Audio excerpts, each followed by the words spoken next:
So considering how we're, I guess, in a lockdown, sort of, it's really complicated, to be honest with you. So I've been thinking about how I can still produce content for my channel without the whole complications of not being able to go outside. So I'm going to try something that I've had in the pipeline for the last couple of weeks or so that I really hope you guys enjoy. So, nameplates. The whole concept of naming trains after things is about as old as trains themselves. In some aspect, the whole concept was a bit of a twofold affair. On one hand, it was a means of giving a train some semblance of a unique identity, whilst also commemorating a culturally significant event or public figure. But in more recent years, nameplates have become somewhat of a dying breed. Not that they're extinct or anything, it's just they're not as significant or common as they used to be. Though this might suggest to some that it was a fairly outdated concept, a lot of them do have some pretty interesting history behind them. They don't just commemorate important public figures or cultural events, but even important figures and aspects of the railway itself. On this episode of Nameplates Explained, the nameplate history of the AL6, or Class 86.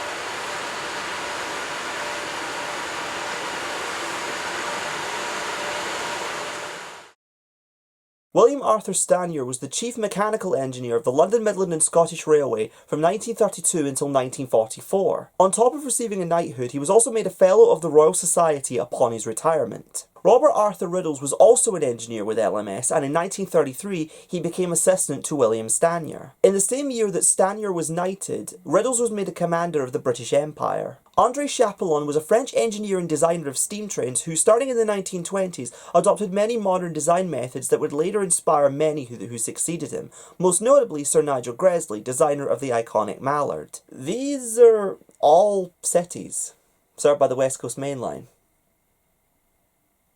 Also, that one had a wee bit of an accident. Preston Guild is a civic celebration that's been held in the eponymous city ever since the year 1179. Originally designed to promote local traders and merchants, it is now seen as a celebration of the city itself. Since the year 1542, it's been held on a consistent every 20-year basis, except for one instance in 1942 when it was postponed due to the Second World War. The most recent guild took place in 2012, and it's the only one of its kind still celebrated in the UK today. The Lancashire Witch was the name of one of the first steam locomotives ever built, designed and built in 1828 by the legendary engineer Robert Stephenson. This example was also later preserved by the AC Locomotive Group after its withdrawal in 1998. And was then subsequently exported to bull market in Bulgaria in 2016. Sans Pareil was another early steam locomotive, though this one was not built by Stephenson but rather by rival Timothy Hackworth, and was one of the 5 trains alongside Stephenson's rocket used in the Rainhill trials of 1829. He was an important Victorian politician. I'll be honest, there's no real railway connection here.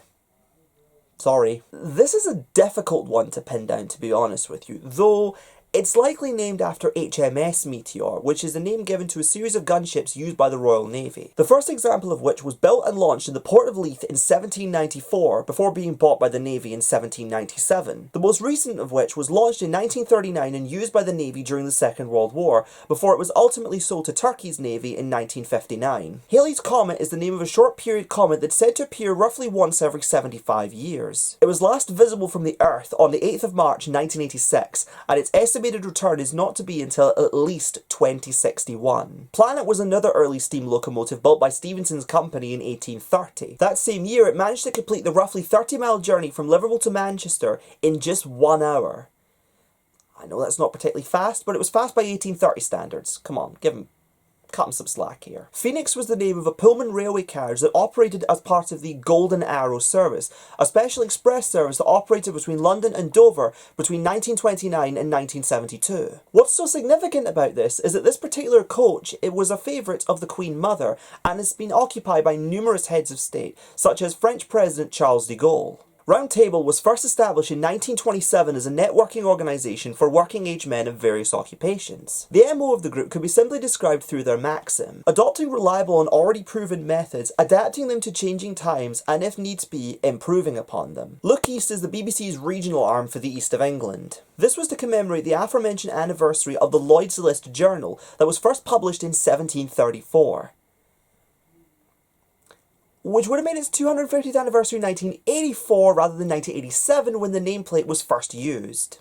But I guess people like to overlook those little details. I guess. The Norwich Union Insurance Company was first established in the city in the year 1797. However, in 2009 the name was dropped and the company was dissolved and folded into the larger Aviva Group. This is a nod to the Caledonian Railway, which was the original name of the section of the West Coast Main Line that linked England to Scotland. Hardwicke was the name of a steam engine owned by the London North Western Railway Company that was used in a series of time trials known as the Race to the North in the year 1895. On one particular run between London and Aberdeen, it recorded the fastest time between the sections of Crewe and Carlisle. Despite suffering a nasty accident a few months later, the train is currently preserved in the National Railway Museum in York.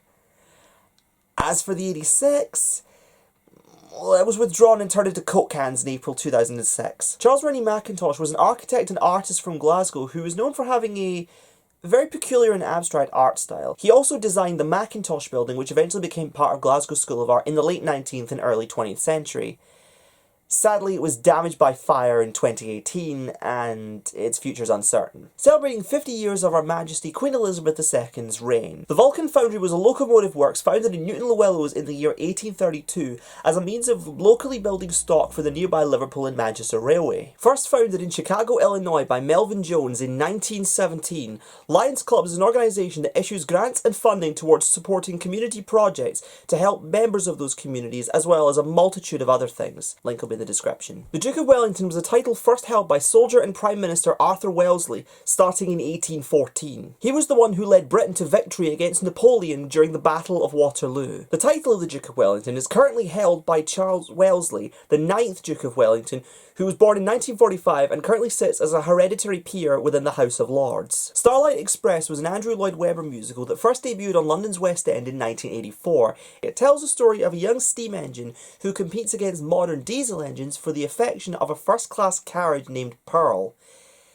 I just pray to God they don't make a movie about it. Harold Macmillan was UK Prime Minister from 1957 to 1963. Under Macmillan's Transport Minister Ernest Marples, Dr. Richard Beeching was appointed head of British Rail in 1962. Beeching would go on to publish numerous reports detailing means of reforming the railways, which ultimately resulted in over 4,000 miles worth being completely axed. Sir Laurence Olivier was seen as one of the greatest stage and screen actors, not just of his generation, but of all time. He was nominated for the Best Actor Oscar a total of 9 times, the most of any leading actor that's ever lived. And in 1984, the Society of West End Theatre Awards was renamed to the Olivier Awards. J.B. Priestley was a novelist and broadcaster who was part of the wartime radio broadcast The Postscript during the Second World War, a particularly popular one with listeners. Crown Point is a traction maintenance depot located in Norwich that has serviced rolling stock on the Great Eastern Main Line since 1982. Josiah Wedgwood was born in Stoke-on-Trent in 1730. He was credited with industrialising the pottery industry as well as pioneering numerous commonplace marketing techniques such as multi-buy promotions and satisfaction guarantees. The UEA is a research university first established in Norwich in 1963 and is the region's primary higher academic body. The European Community was a collective of 3 organisations that comprised of the Coal and Steel, Atomic Energy and Economic Communities. In 1993, these 3, among several other things, would come together to form the modern-day European Union. Lawrence Stephen Lowry was a 20th century painter best known for his landscape artworks, primarily depicting industrialised scenes of the northwest of England where he came from. Aside from holding the title of Bishop of Wakefield from 1968 to 1976, Eric Trucy was also an avid railway photographer who would publish numerous photo albums of his sightings. Whiskey! James Kennedy was a security guard at Glasgow's Springburn Railway Works when he was sadly shot dead during an armed robbery on the works in 1973. For his bravery in attempting to stop the thieves, he was posthumously awarded the George Cross. The Boys Brigade is a youth organisation that was first founded in 1883 by Sir William Smith,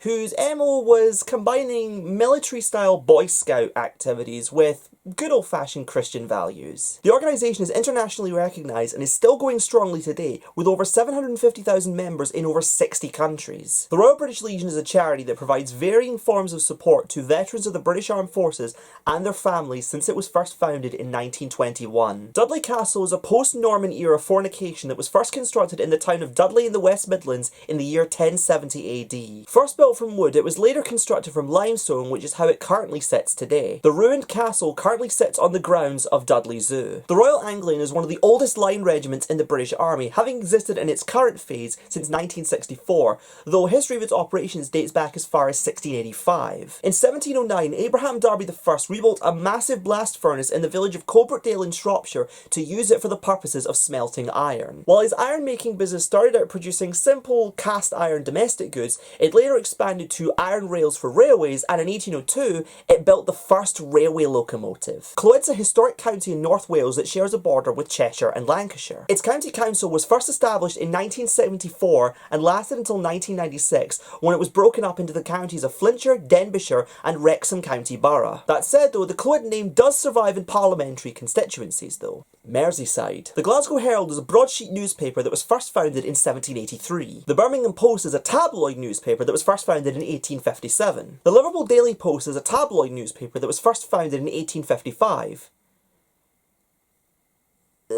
Ceased operations in 2013 and was replaced by the Liverpool Echo. The Manchester Guardian is a broadsheet newspaper that was first founded in 1821. Ellis was a clergyman who, according to legend, picked up a football during a school football match in 1823 and began running with it, thereby creating what would become known as the sport of rugby. The William Webb Ellis Cup is a trophy that's awarded to those who have won the Rugby World Cup since its inception in 1987. Penrith Beacon is a monument that was first built on top of Beacon Hill in 1719, in a place where beacons would often have been lit since medieval times, in times of war and emergency. Pebble Mill Studios was a television studio complex located in the city of Birmingham that was operated by the BBC. First opened in 1971, it was the centre for programming within the region until its closure in 2004. Located in the Snowdonia National Park, Snowdon is the highest mountain in the country of Wales, with its peak sitting at a height of over 3,500 feet above sea level. Sticking within Wales, the Talyllyn Railway is a narrow gauge railway that was first built in 1865 as a means of carrying slate to a nearby quarry. It went on to become the first preserved heritage railway in the world, starting in the year 1951. Les Ross was a Birmingham DJ who, during his final broadcast in September of 2002,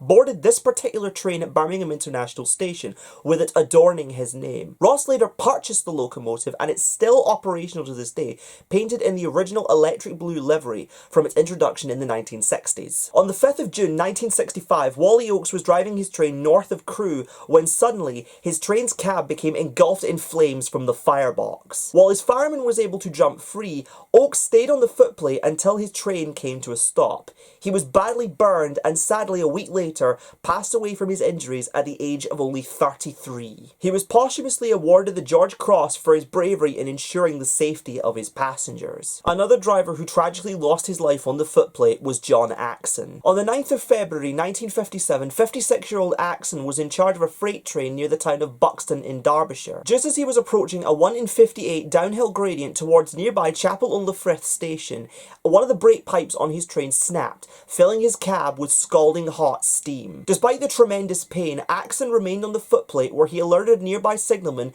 to evacuate a waiting passenger train from the nearby station. Despite every means, he couldn't save his train from plummeting down the gradient, where it then rear-ended another freight train, killing its guard and Axon himself. For his bravery and attempts to avert a potentially more serious accident, Axon was awarded the George Cross and even had a radio ballad written in his honour. Northampton is a large market town that was first chartered by Richard I in 1189. The operator Network South East acquired this particular 86 and it received the name Northampton Town in 1989. This was another example that was preserved by the AC Locomotive Group and eventually in 2015 found service with the Caledonian Sleeper Company until it was withdrawn in 20 2019. First established in 1967, Intercontainer was a non-profit partnership between various European railway companies that specialised in the transportation of intermodal freight throughout the continent. The IEE was an organisation first established in 1871 for professionals in the fields of electronics, manufacturing and information technology. St John Ambulance is a non-profit organisation first established in England in 1887, whose MO is to provide first aid and emergency medical training within mostly working environments such as schools, restaurants and offices. The organisation is almost entirely led by volunteers and is internationally recognised, with separate movements in over 40 countries. Eddie Neve was a World War II veteran and former British spy who became Shadow Secretary of Northern Ireland in the year 1974. Tragically, Neve was assassinated by a car bomb planted by the Irish National Liberation Army on the 30th of March 1979. Elizabeth Garrett Anderson was a very important figure in the early days of the women's suffrage movement. She became the first woman in the UK to qualify as both a physician and a surgeon. She opened the first hospital entirely staffed by women, and she became the first female mayor in Britain, becoming mayor of Aldeburgh in Suffolk in 1908. Frank Hornby was an inventor and businessman who is probably most famously known as a toy maker. He is most well known as the founder of both Meccano and the eponymous Hornby Hobbies, creator of model railways. Rotary International is similar to Lions Club in that it is a non-profit organisation that grants funding to support project developments within communities. Chances are you're probably most familiar with them if you've seen those yellow and blue train-shaped barrel planters at stations, which are provided for and looked after by the district's local Rotary Club. Wigan Pier is an area in the town of Wigan in Greater Manchester that is kind of ironic in a way, in that, at least to outsiders, it conjures up this image of a tranquil area by the seaside, a pleasure spot where families love to, gather in the sand in the summer. Yes, that's right, I said the summer! When in actuality, Wigan is a largely industrialised town that is completely inland. So, it's kind of funny that way. Haha. The King's Regiment is an infantry regiment which existed in its current phase between 1958 and 2006. Similar to the Royal Anglian, Liverpool King's Regiment, which became part of the King's, dates back to the year 1685. This was to commemorate the 150th anniversary of the travelling post office, what we would most commonly know as a mail train. The first example of these was actually on the first passenger railway in 1830. So I'm guessing this name must have been first used in 1980, right?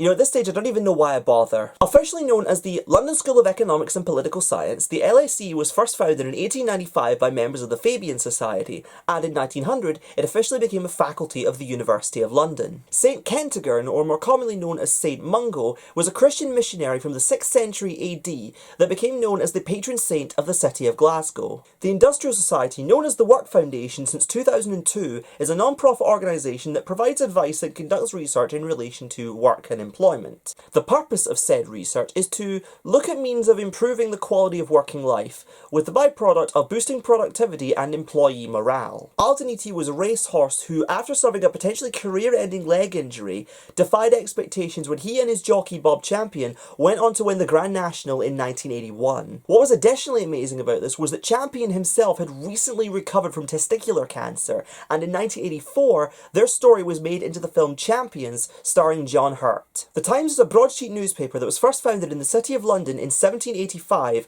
though under a different name until 1788. Also, this one had a bit of an accident too. The Royal Scottish National Orchestra, or just the Scottish National Orchestra, was first founded in the city of Glasgow in 1891 and is one of Scotland's 5 major national performing arts bodies. Brookside was a long-running soap opera set in Liverpool that aired between 1982 and 2003 on Channel 4. Wulfrune, or Lady Wulfruna, was a 10th century noblewoman and landowner from Staffordshire who founded what would become the city of Wolverhampton in 985 AD. The University of London is a large federal university that was first established in 1836 that, as of March 2020, has 17 separate member institutions, including the previously mentioned London School of Economics and Political Science. This example was named in 1986, likely to commemorate 150 years of the university's establishment. Hey guys, so I've had a bit of a think, and I actually do want to make this into a proper series, but in terms of which train I want to cover next, I want to leave that up to you guys. For the next 24 hours on both of my Instagram pages, you'll be able to vote on which train I cover in the next video. I'm already in the kind of early research phase on both of them, so I'm fairly set to go with either one. And when that'll come out, I estimate roughly about the same time next week. I've sorted out all the little teething problems regarding getting this one out, so it probably won't be as stressful a process to get the next few out. But once again, thank you very much for watching, and remember, in these difficult times, stay safe, stay sensible, and most importantly, stay at home. See you in the next one.